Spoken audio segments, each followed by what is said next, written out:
They made him step out of the line. Not politely. Not with a quiet "Sir, could we speak over here?" The young security guard in the navy blazer pointed. "You, sir, step aside. Now." Heads turned. Conversations paused. The soft murmur of the downtown branch of Harbor and First Bank thinned into a nervous hush. The old man in the charcoal overcoat glanced up from the worn leather wallet he was opening. He was tall, but age had folded his shoulders in slightly. Dark brown skin, deep-set eyes, gray close-cropped hair. The kind of face that carried as many years as it did stories. He looked at the guard. "Is there a problem?" His voice was low, steady, almost too calm for the tension building around him. The teller, a young woman in a pale blue blouse, looked rattled. "I'm sorry, Mr." She peered down again at the screen. "Mr. Johnson, it's just that, when you asked to withdraw this amount in cash, our system triggered. Fraud alert," the security guard cut in. "We need you to step aside, sir." People in line shifted their weight, sensing drama, grateful it wasn't pointed at them. At the far end of the lobby, a teenage boy nudged the girl beside him. She raised her phone, recording almost without thinking. The red REC circle glowed quietly in the corner of the screen. The old man's hand, still resting on the counter, didn't tremble. "How much money?" he asked the teller. "Am I allowed to ask for before I become suspicious?" The teller's cheeks flushed. I don't make those rules, sir." "Exactly." The security guard stepped closer. "Sir, if you'll come with me." He put a hand near the older man's elbow. Not quite touching, but close enough that everyone could see the implication. "Whoa," someone muttered behind them. "They got him for what? Trying to get his own money." A mother in a green dress pulled her little girl in closer, whispering something in her ear. From the leather chairs near the coffee stand, a man in a suit leaned over to another. "This city," he said, "you try to keep it together and then—" The girl with the phone slid sideways to get a better angle. Her streaming app was already open. Live, 23 viewers. She typed quickly. "Old black man getting harassed at Harbor and First Iron." She angled the phone toward the counter. The branch manager appeared from a glass-walled office, heels clicking fast on the polished floor. Late 30s, blonde hair pulled tight, navy skirt suit. A lanyard swinging at her hip with her ID badge. "A. Price, branch manager." "What's going on?" she asked. The teller looked relieved. "Ms. Price, the system flagged Mr. Johnson's request and then when I—" "Let's not discuss that in front of the whole lobby," Price said sharply. She pasted on a professional smile and turned it toward the old man. "Sir, I'm Amanda. I'm the branch manager. Why don't you come into my office so we can clear this up?" "I'm comfortable right here," he replied. Her smile tightened. "I understand, but when there are fraud alerts, we have procedures. For the safety of all our customers." A few people in line scoffed softly at the word fraud. The live stream counter blinked. Live, 57 viewers. Comments scrolled. "What did he even do? Bet they wouldn't say fraud if he was in a suit. This is my bank, OMG." The old man looked around at the faces, then back at Price. "I showed your teller my ID," he said. "I gave her my account number. I entered my PIN. I answered every security question you asked." "Yes," Price said. "And thank you for your cooperation. But for withdrawal of this size, we need to verify the source of funds." "It's my checking account," he said. "The source is my checking account." Snickers rippled quietly from the waiting area. "We take financial crimes very seriously," Price said. "Identity theft is on the rise. We can't just—" "Identity theft," the old man repeated, one eyebrow lifting. "You think I stole my identity?" Price dropped her voice. "Sir, this will go more smoothly if we can talk in private." He studied her for a long moment. "Why don't we talk here?" he said finally, "so your staff and your customers can see how you treat the people whose money sits in your vault." The security guard shifted his weight again, jaw tightening. "Sir." "Travis, give us a moment," Price said, not taking her eyes off the old man. Travis stepped back half a pace but stayed close, arms folded. The teller's hands hovered over her keyboard. On the screen, a box still blinked. Flagged, call manager. Price leaned in slightly. We've had a lot of people lately trying to manipulate older account holders, she said, tone softening as if she were comforting him. Relatives, fake advisors. They bring the seniors in, coach them on what to say. There's no one here coaching me, he said. I walked in alone, on my own 2 feet. I see that, Price said. But still, this looks unusual. We have to protect you from making a mistake. He straightened his shoulders. What mistake am I making? He asked. You're attempting to withdraw more than $500,000 in cash, she replied. From an account that's been largely dormant for years. That's highly irregular, Mr. Johnson. The lobby fell into a deepest silence. $500,000. Now people were really listening. The girl's live stream exploded. Live, 311 viewers. Half AMILIs why they saying protecting you LOL man can't get his own money? A man in a worn work jacket whispered, if he got that kind of money, he don't look like it. The old man caught the words, let them pass. He looked back at Price. And what, he asked, does someone with $500,000 look like? Price's eyes flicked up and down his body in an involuntary sweep. The scuffed shoes, the coat a few seasons old, the fraying cuff of his shirt. I didn't say that, she replied. You didn't have to. Her jaw flexed. Sir, I'm asking you one more time, she said, voice now businesslike. Cool. Come to my office. If you refuse, I will have to ask security to escort you out while we investigate your account. That's bank policy. Escort me out, he repeated slowly, as if tasting the words. A low rumble of disapproval moved through the crowd. On what grounds? He asked. Suspicious activity, Price said. Until you can provide documentation explaining the purpose of such a large withdrawal and proof of your relationship to. The purpose, he said evenly, is that it's my money. That's the purpose. Sir, you've had my money for 40 years, he said. You've enjoyed it, invested it, loaned it out at interest. Now that I ask for a bit of it back, suddenly I'm suspicious. Sir, no one is accusing you. You used the word fraud, Ms. Price, he said, in front of everyone. She glanced around nervously at the watching faces. At the phone cameras held just low enough to feel deniable. That was a poor choice of words, she said. But you're escalating this unnecessarily. We're just doing our jobs. The old man's gaze softened for the briefest moment. I know what it means to do a job, he said quietly. I built my life doing jobs nobody thought I could do. Then I'm sure you understand. Understand. His eyes were suddenly sharp again. Do you understand who you're talking to? The question hung there. Not shouted. Not arrogant. Just solid. A few people shifted uncomfortably.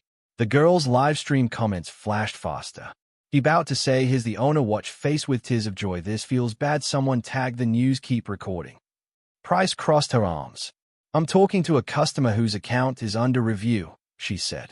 If you continue to obstruct our process, I'll have to ask you to leave. Permanently. The word hit harder than the others. Permanently. You're banning him, someone called out. On what basis? Another voice asked. Price raised her chin. On the basis that I am responsible for the safety and integrity of this branch. I have discretion to. The old man held up a hand. You're going to regret this, he said, calm as ever. Not because of what it does to me. Because of what it's about to reveal about you. About this place. About the people who run it. Price laughed once in disbelief. Oh, and what exactly is this about to reveal? He looked at the phone cameras, at the skeptical faces, the worried ones, the amused ones. Then he looked back at her, eyes clear. That I'm not just a customer, he said. I'm the man whose signature is on your paychecks. For a heartbeat, no one understood. Then someone near the back whispered, Wait, what? The old man reached into his coat pocket and closed his fingers around the folded letter he brought. He didn't pull it out yet. He didn't raise his voice. He just smiled, tired and sad. And you, he said softly, are 5 minutes away from explaining this entire scene to your board of directors. The girl's live stream counter jumped again. Live, 1,204 viewers. 8 hours earlier, he had been alone in his kitchen when the tea kettle began to sing. The morning light slanted across the worn linoleum, catching on the tiny chips in the floor he kept meaning to fix. The small house sat 3 bus stops away from the bank's glittering downtown headquarters, where the executive parking garage smelled of new tires and fresh concrete. He lifted the kettle, poured the water over the waiting tea bag in his chipped white mug. Steam rose, carrying the faint scent of mint and something floral his late wife had loved. A folded newspaper lay on the table. His reading glasses rested beside it. He sat with a soft grunt, joints voicing their quiet protest, and unfolded the paper. The headline was about the bank. Harbor and First announces record profits, expansion plans. There was a photograph of the CEO standing with city officials at a groundbreaking ceremony, all in hard hats, all smiling. He studied the photo for a moment, then flipped to the business section where numbers lined up in columns like disciplined soldiers. He understood every line, every ratio. Debt to equity, capital reserves, loan loss provisions. The numbers were how he thought. Even now, even at 7:02, his phone buzzed on the table, screen lighting with a calendar alert. Board meeting, 3 p.m. location. H&F headquarters, 32nd floor. He tapped the notification away. He wasn't supposed to be thinking about board meetings anymore. He had stepped down as active chairman 2 years ago, pushed gently toward honorary status with the kind of polite language that made it sound like a party instead of a slow erasure. They need younger faces out front, his oldest friend had told him. You did your part. He had done more than his part. He had done the parts nobody had believed he could do. Decades earlier, when he had walked into his first bank as a young man with calloused hands and a folder full of notes, they had laughed at his idea. A bank owned by people from your neighborhood. The loan officer had repeated, struggling not to smile. For what? Parade floats and barbecue. He'd swallowed his anger then, the way he would swallow it again and again in the years to come. He'd gone to community meetings in church basements, gathered $50 here, $100 there, knocked on doors until his knuckles bled. He had been turned down by 18 different lenders before the 19th. A tired woman with a tired face had finally said, "All right, Mr. Johnson. Let's see what you can do." He'd read books until 2 in the morning. He'd driven his rusted-out sedan across the state to meet with regulators, wearing the one good suit he owned until the elbows shined. He'd sat at a folding table with volunteers and filled out paperwork by hand. He remembered the smell of that first tiny office, paint still drying on the walls, cheap coffee brewing, someone playing jazz quietly on an old radio. He remembered the first deposit, a grandmother who walked in with a coffee tin she'd kept under her bed for 30 years.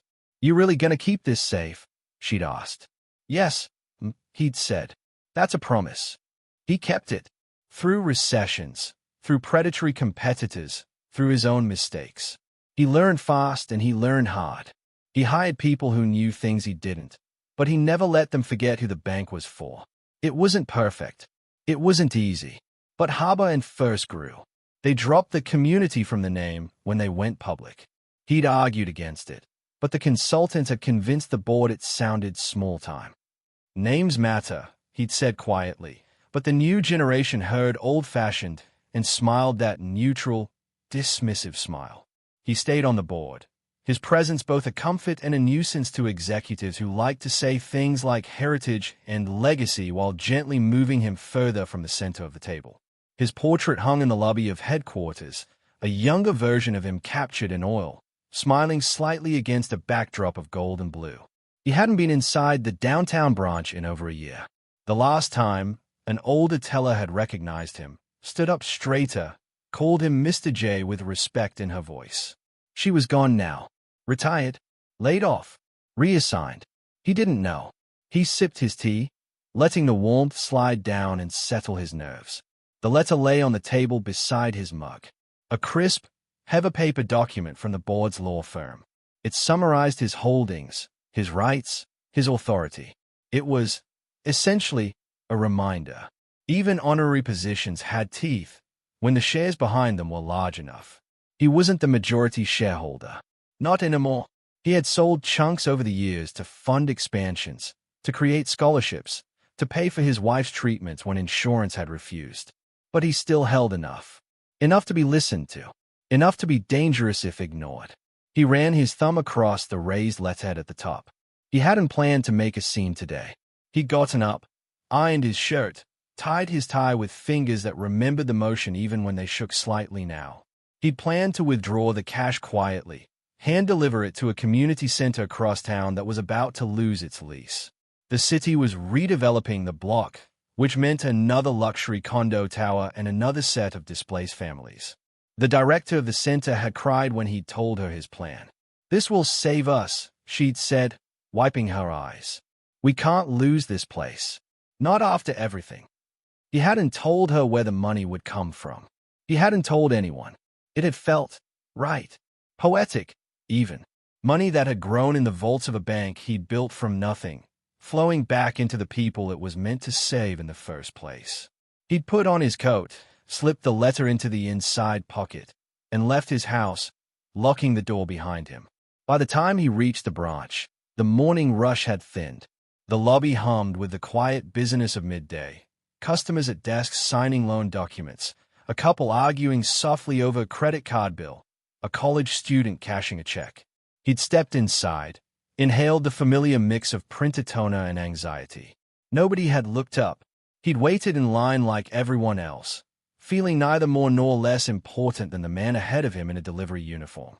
He'd rehearsed the conversation in his head. "Good morning. I'd like to make a withdrawal, please." "Yes, sir. May I see your ID?" "Of course." "Is this correct, sir?" "That is a substantial amount." "Yes, I understand. Let me just get the manager." He'd expected questions. He'd expected forms. He hadn't expected suspicion. He hadn't expected to feel, for a moment, like that young man again, standing on the wrong side of a desk while someone in a suit told him why his dreams were unrealistic. He thought he was past that. He'd thought the plaque in the lobby with his name on it meant he'd earned something that couldn't be stripped by a look. He'd been wrong. He took another sip of tea, now lukewarm, and set the cup down carefully. Then he stood, folded the letter, and slid it into his pocket. "Let's go see what we built," he murmured to himself. The clock on the wall read 9:07 a.m. He'd be at the bank by 9:30. At 3 o'clock, he would sit at the boardroom table, listen to charts and forecasts, and maybe raise his hand once or twice to ask a question nobody wanted to answer. Between those two appointments, he expected nothing more dramatic than paperwork. He had no idea that in less than 6 hours, video of him standing in the bank lobby would be watched by millions. "Mr. Johnson," Price repeated now, voice tight. "That's a serious claim." He could see the calculations running behind her eyes. His bluffing. His confused. His lying. Maybe he's mentally unstable. Maybe he thinks he's someone important. "I'm not claiming anything," he said. "I'm telling you who I am." Her smile was brittle. "With all due respect, sir, our chairman emeritus is well known." He cocked his head. "Is he?" "Yes," she said firmly. "There's a portrait of him in the headquarters lobby. I've seen it." "Have you ever met him?" he asked. She hesitated. "No, but I've seen photos. He's younger." He almost laughed. "I was younger once," he said. "It happens. If you're lucky." Travis, the guard, shifted again. "Ms. Price, I can escort him out while you verify with HQ. This is holding up the line." "It's fine, Travis," Price said. "But thank you." "It's not fine," someone in line called. "The man's being called a fraud for asking for his own money." "We didn't say that," Price snapped. "You implied it," the same voice shot back. "Everybody calm down," Travis barked, hand drifting to the radio at his belt. The girl with the live stream whispered to her phone, "They're really about to throw this man out." Live, 2,407 viewers. Comments flew. "Name the branch. Harbor and First downtown on 8th. I recognize older black man. This is not gonna look good for them tag at Justice Watch at City News." The old man, Harold, could feel an old anger stirring in his chest. It wasn't new. It wasn't theatrical. It was bone deep, layered over years. He trained himself not to let it speak too quickly. He'd learned, over a lifetime, that dignity could be louder than rage if you carried it correctly. "Ms. Price," he said gently, "have you ever wondered where this branch came from?" She frowned. What do you mean? The building, he said. The name on the door. The logo on your badge. She blinked. Corporate brand strategy isn't my department, sir. There was a time, he said, when this bank had one office, 2 desks, a lockbox we were very proud of. I remember the day we got our first real vault. We held a ribbon-cutting ceremony even though there were only 12 people there. So, whatever history you're referring to, we're talking about today's issue. We are, he agreed. We're talking about the distance between the people who built something and the people who now run it. The distance between intention and behavior. Her patience snapped. Security, she said. Please escort this gentleman from the premises. His account will be frozen pending an internal review. I will notify corporate security and freeze my account, Harold repeated softly, almost to himself. The air thickened. What did you say the basis for that was? He asked. Price crossed her arms. Suspicious activity and refusal to comply with standard verification procedures.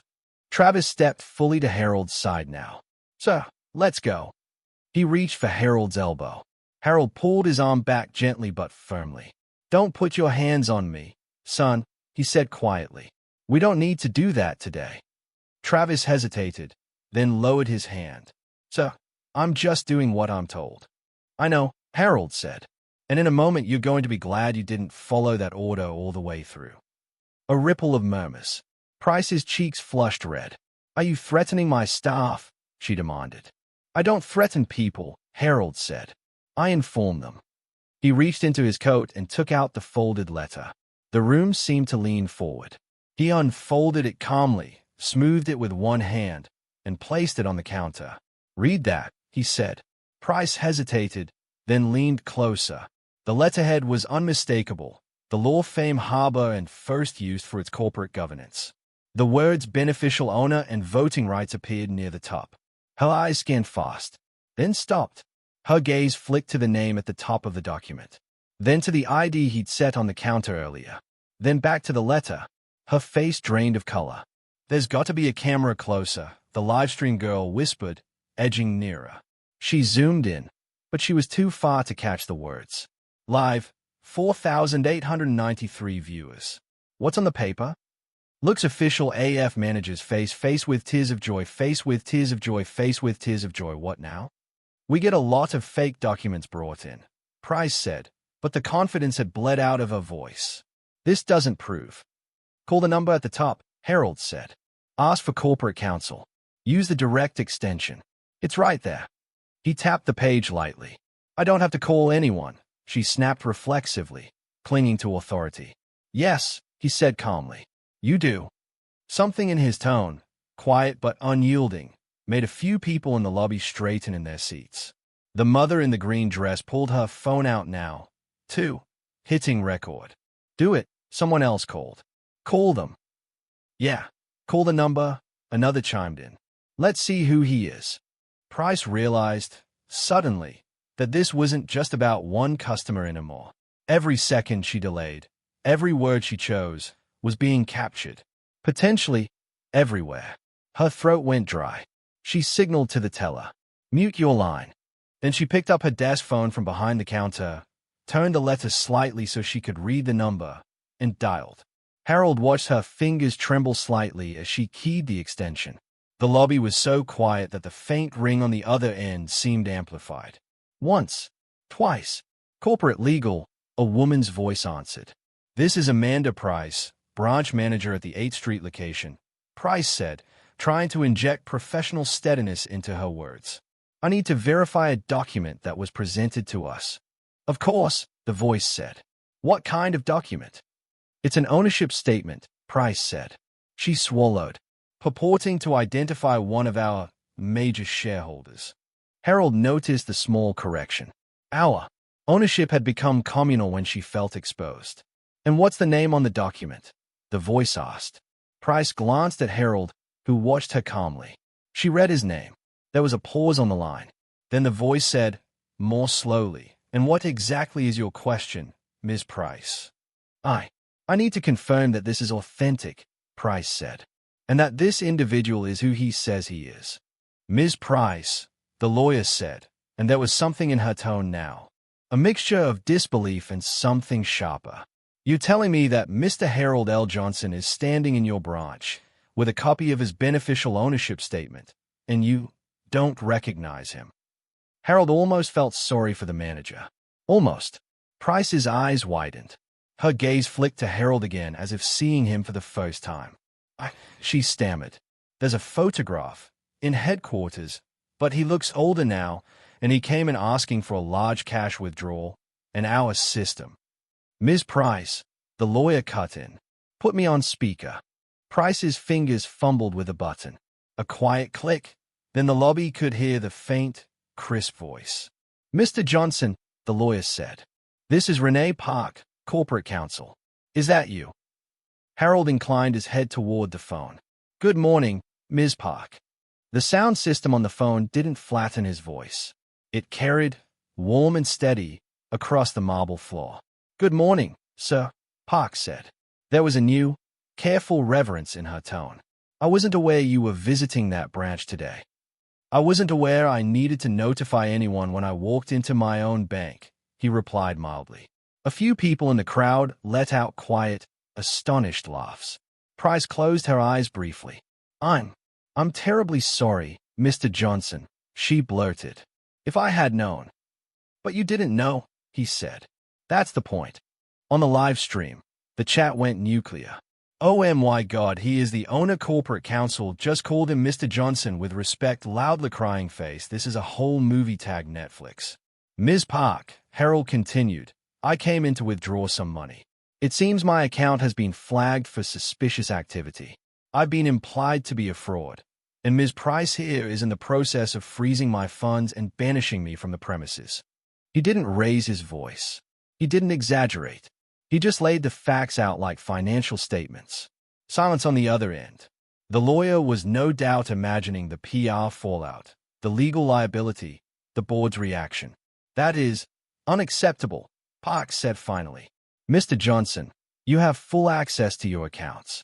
Right now, Ms. Price, you are to immediately process whatever transaction he requests, with priority." "But the cash limit," Price began. "Override it," Park said sharply. "And you will not be taking any adverse action on Mr. Johnson's accounts without board approval. Is that clear?" "Yes," Price whispered. "Yes, of course. I'm so sorry, Mr. Johnson. I didn't." "And one more thing," Park added. "You will treat Mr. Johnson with the respect due to the founder of this institution. You understand that?" "Yes." The word founder hit the crowd like a dropped microphone. Someone actually gasped. The man in the work jacket stared at Harold. "He built this place," he muttered. The college student near the chairs pulled up the bank's website, thumbs flying. He scrolled, found the Our History page, and there it was, a younger Harold, smiling in black and white. He walked over, holding his phone out. "Is this you?" he asked in awe. Harold glanced at the picture and chuckled softly. "I had more hair back then," he said. Laughter, relieved and nervous, rippled through the room. "Mr. Johnson." Park's voice came again. "Are you still there?" "I am," he said. "The CEO will want to speak with you immediately," she said. "Is he at headquarters, Anne?" "I have a board meeting at 3, Harold said. "I imagine he'll see me then." "Of course," she said. "But after this incident, I strongly advise." Harbor and First PR director must have been in her office by now, already picturing the headlines. Bank Harris is its own black founder. Viral video shows discrimination at Harbor and First. Harold could almost hear the gears turning. "We're going to launch a full investigation into this matter, sir," Park added quickly. "Training, procedures, everything. This is not who we are." He let the sentence hang. Not who we are. He'd heard those words before. Usually right before someone tried to minimize harm. "We'll discuss who you are this afternoon," he said. "For now, I'd like my withdrawal processed." "Yes, sir," Park said. "I'll stay on the line until Ms. Price confirms." Price, face flushed, hands shaking, began typing into the terminal. Overrides. Authorization codes. A box popped up requiring higher approval. Park gave her a code over the phone. The teller reprinted the withdrawal slip with an annotation. Approved BY corporate. Priority. As the machine in the back counted the bills, the atmosphere in the lobby shifted. The energy had reversed. Where Harold had stood alone a few minutes ago, he now felt the silent support of the crowd pressing in behind him. Bystanders who'd been ready to avert their eyes were now openly watching, some firing off messages, others recording, still others just standing a little taller. The livestream's viewer count ticked higher. Live, 8,117 viewers. This the part where the montage plays and he takes HQ. LOL. Imagine being that manager and you can literally see the moment she realizes this is why just following policy ain't always neutral. Travis took a small step back, his posture loosening. He looked embarrassed. Mr. Johnson, he said quietly, I'm sorry. I didn't know. Harold turned to him, his gaze kind. That's the thing, son, he said. A lot of folks think they don't need to know. That's part of the problem. The cash was brought out in an unassuming gray tray, bound in neat stacks. $500,000 didn't look like much when you shrank it into paper. The teller's hands shook as she counted. Do you need assistance carrying this, sir? She asked. He smiled. I've carried heavier things in my life. Price stayed at the tray, then at Harold, then at the watching faces. Her career, her reputation, the branch's numbers, all of it flashed through her mind in a sickening blur. She swallowed hard. Mr. Johnson, she began, voice small, I hope you understand we have policies we have to follow. If you'd just gone to a private office with me, we could have. Could have what? He asked quietly. Humiliated me in private instead of in front of everyone. She flinched. No, she said quickly. I just meant that we could have handled this more discreetly, without. She gestured weakly toward the phones. The phones that had captured the words fraud, suspicious, freeze his account. We could have protected your privacy, she added, grasping at something she thought might sound noble. My privacy, he repeated. Or your liability. She didn't answer. The line had become a semicircle around them now, like a small, impromptu theater audience. Ms. Price. Park's voice came from the speakerphone again, more composed. Please inform Mr. Johnson that the CEO has requested his presence at headquarters as soon as possible. A car is already being sent to the branch. Harold almost smiled at the urgency. A car? He said. I took the bus here this morning. The ride was just fine. Mr. Johnson, Park said, choosing her words carefully. Given what's just occurred, the CEO feels it would be best to address this immediately, in person. Before the board meeting. Before. She didn't finish. She didn't have to. Before this hits every major news outlet in the state, Harold supplied. A pause on the line. Yes, Park said. The live stream's chats seemed to collectively lean in. Headed to HQ, let Geo someone follow him. I want to see the CEO's face when he walks in. If you'll cut the stream here, you're criminals. Harold picked up the tray of cash, the weight solid in his hands. He turned to the college student with the phone still open to the bank's website. Son, he said, you see that history page? Yes, sir, the student said. You read it? Harold asked. Not all of it, the student admitted. Do, Harold said. Someday, when you have time. Then look around and ask yourself if the place you're standing in still honors the story it tells. The student nodded slowly. Harold turned back to Price. You're going to be okay, he said quietly. This will be a storm. You'll answer some hard questions. Maybe lose your job. Maybe not. I don't know.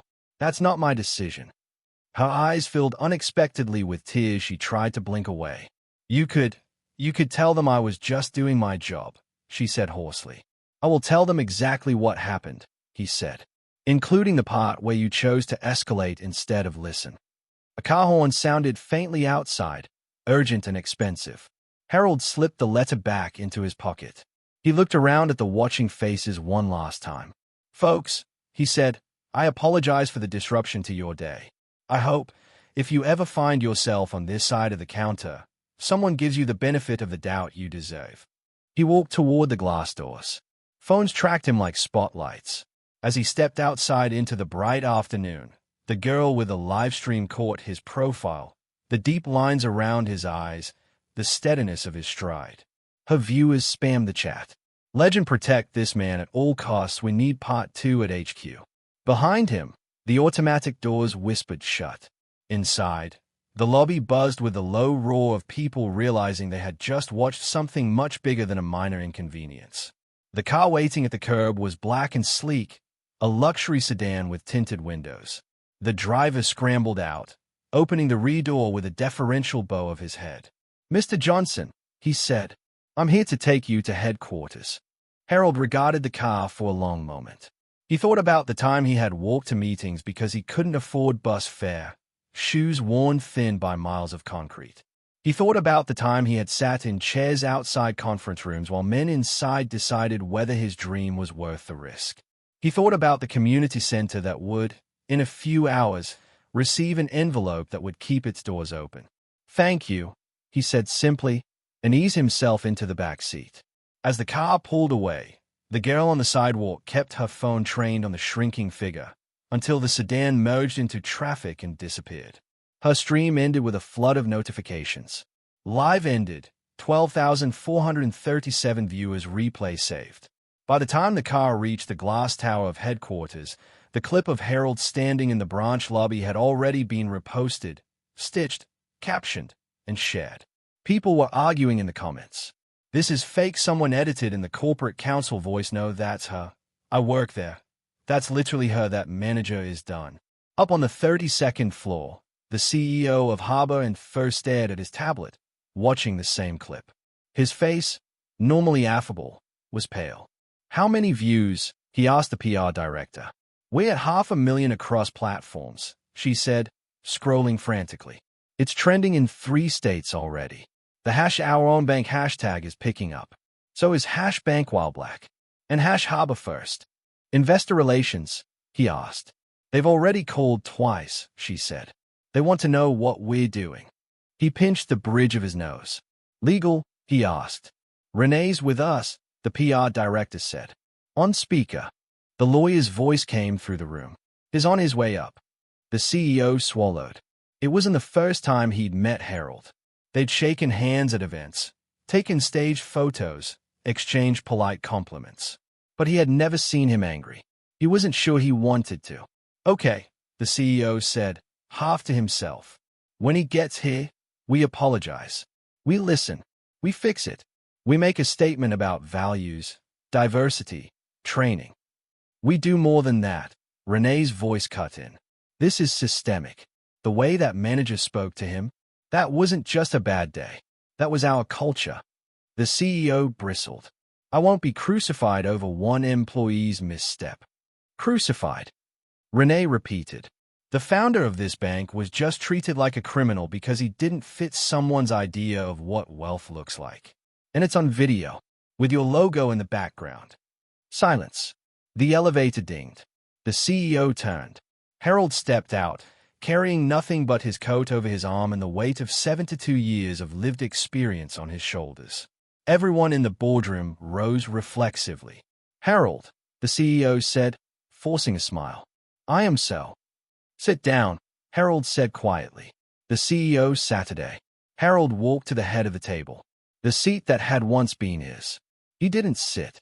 He placed both hands on the back of the chair and looked around the table at the faces, almost all of them younger, most of them white, all of them well-paid.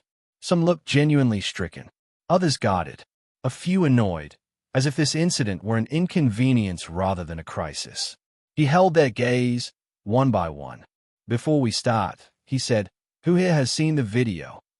Every hand went up. "Who here," he continued, "felt, in your gut, that what you were watching was wrong?" All hands stayed up. "Good," he said. "Now keep them up if you felt, in your gut, that what you were watching was surprising." Several hands lowered. He nodded slowly. "Exactly," he said.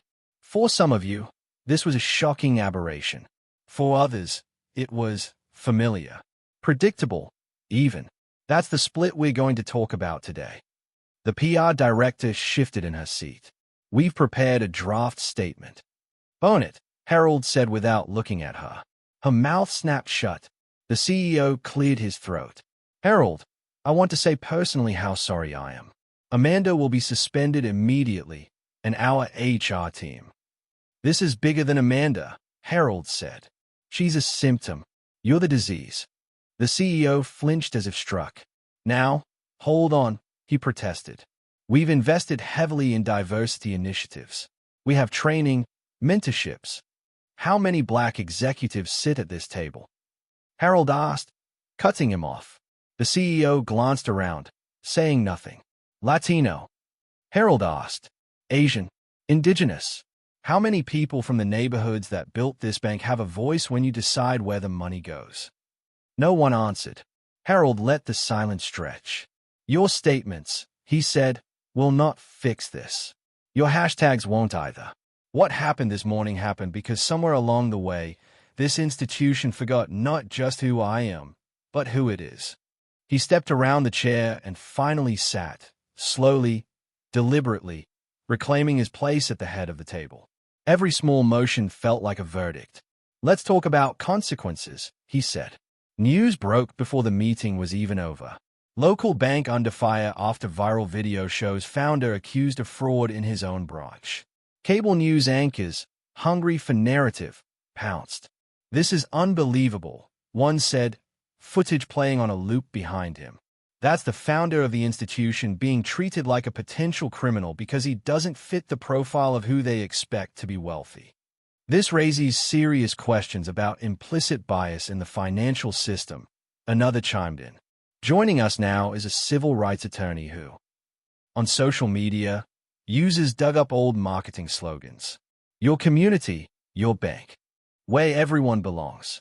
They juxtaposed them with still frames from the video. Harold's calm face labeled suspicious, the manager's words and subtitles. Memes proliferated. Sarcastic tweets. Calls for boycotts. Investors, watching the sentiment churn, grew nervous.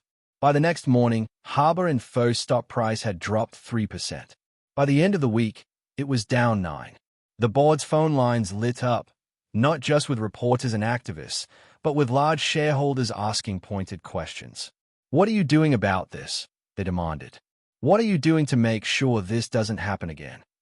Inside the bank, an internal memo went out, acknowledging an unfortunate incident and promising a comprehensive review of our policies and culture. Employees, especially those of color, read it with a mixture of grim humor and weary cynicism. Comprehensive review, one teller muttered. Translation, they'll make us take another online training. This time, though, something felt different. Because this time, the man at the center of the storm wasn't an anonymous customer who could be quietly compensated, apologized to, and forgotten. He was the one person in the building whose story they couldn't rewrite. Harold watched the fallout with a strange calm. He saw the headlines, the social posts, the think pieces. He heard the whispers that he'd engineered the whole thing as a dramatic lesson, that he'd been looking for a fight, that he'd overreacted. He knew the truth. He hadn't gone in looking for anything but his own money. But life had a way of taking the small choices you made and laying them bare for everyone to see. In the boardroom, he made his position clear. This will not be buried, he said. Not with PR spin, not with payouts, not with quietly moving people around.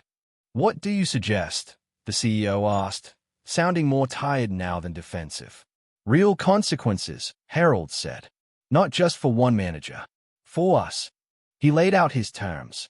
An independent audit of branch practices, focusing on how often accounts belonging to older customers, especially black and brown ones, were flagged for fraud or suspicious activity compared to others. Public release of the audit's findings. Mandatory, in-person training led not by consultants with glossy slides, but by people from the communities the bank claimed to serve. A new fund dedicated to supporting small businesses and community centers in historically marginalized neighborhoods, funded not by marketing budgets, but by a portion of executive bonuses. A restructuring of the leadership pipeline, with specific, measurable goals for representation at every level. And if we don't agree to all this, one board member asked. Harold looked at him.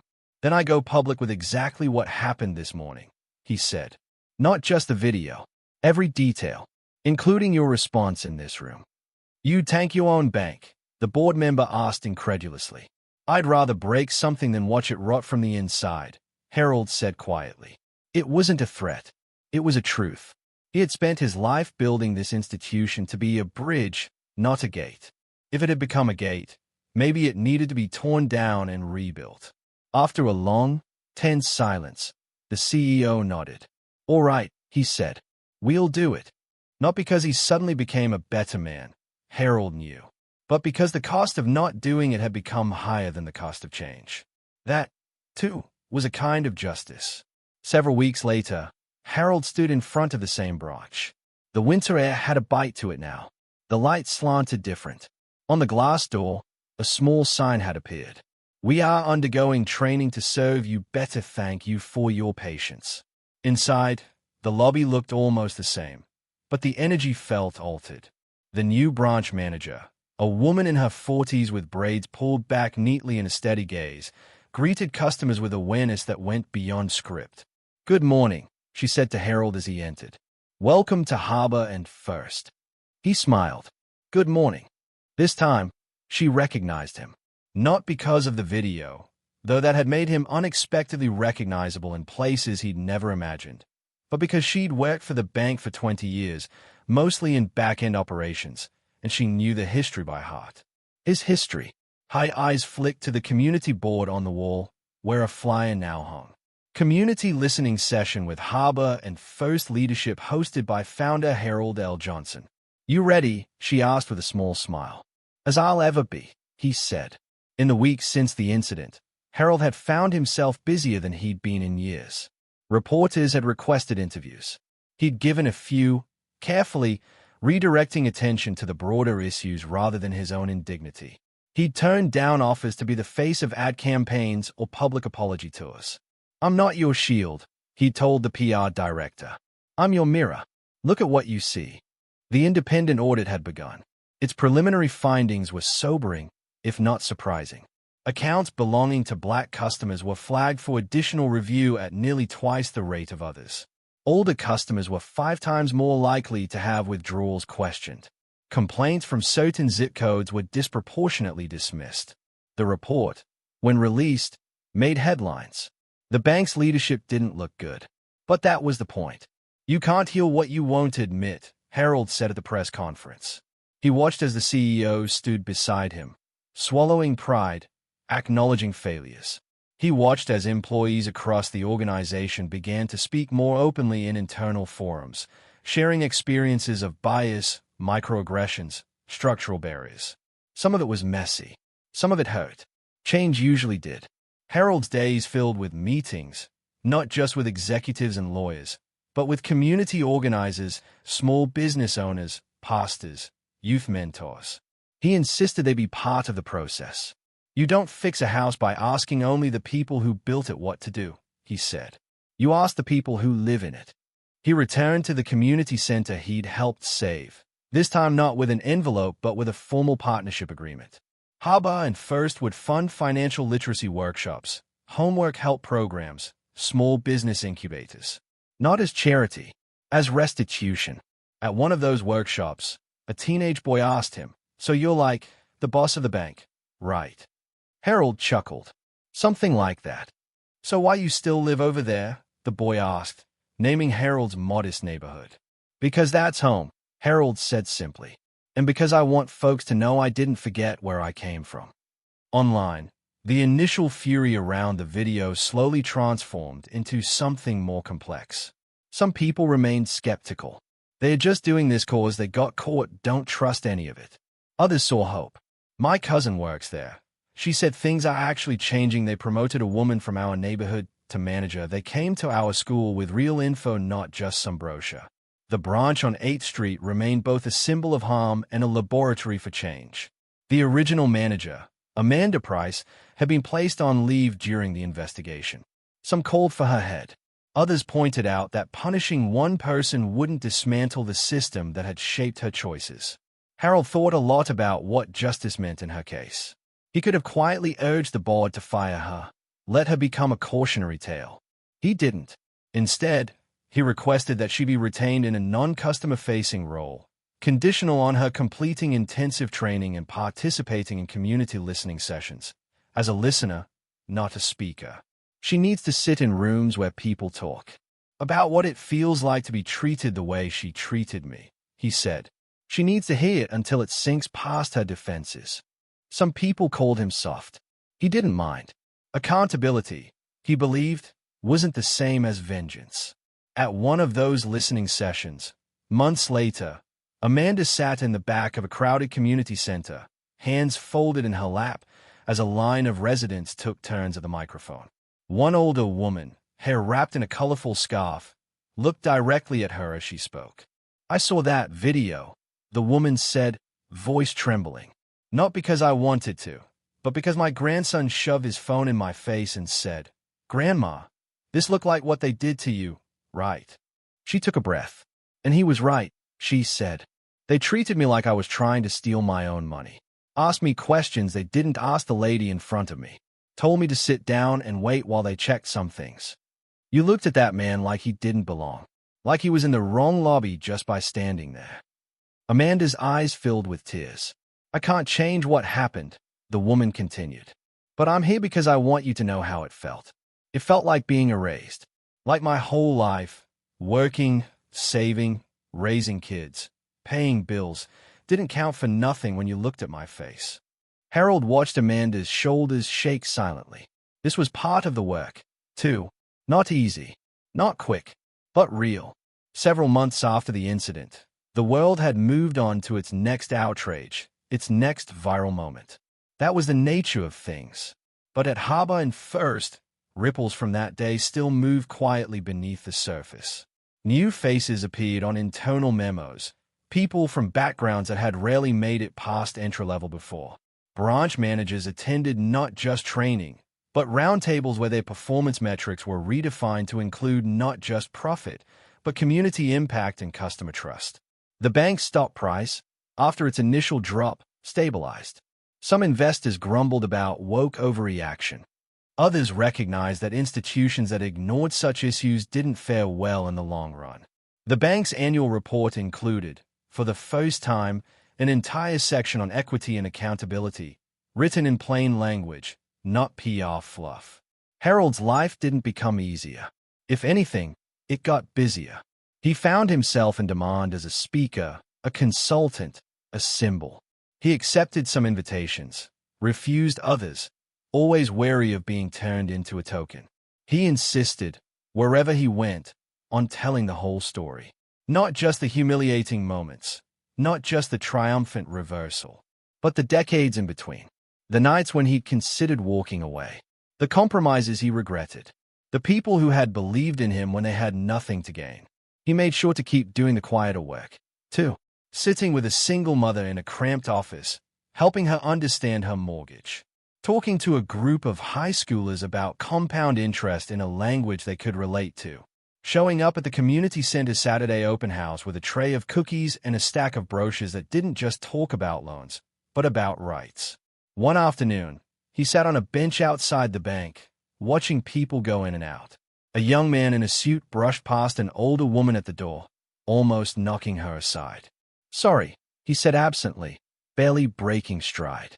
Harold stood. "Hold the door," he said to the young man. The man blinked, then did as he was told, stepping back, letting the older woman enter first. "Thank you," she said, surprised.